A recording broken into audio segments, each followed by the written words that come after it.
Həyat bağçasında bir güldə bitdi, yığışdıq məclisə çağırlar dedi.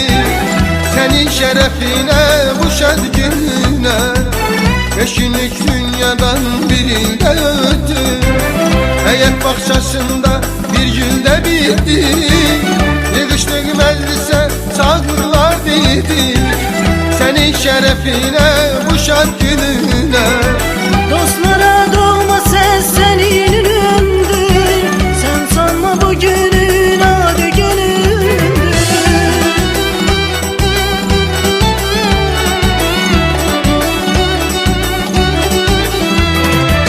Dostlara doğma ses senin ünlüdür.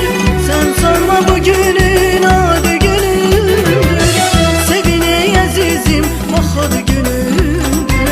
Talihinde senin en şad günündür. Sevine azizim bak adı günündür.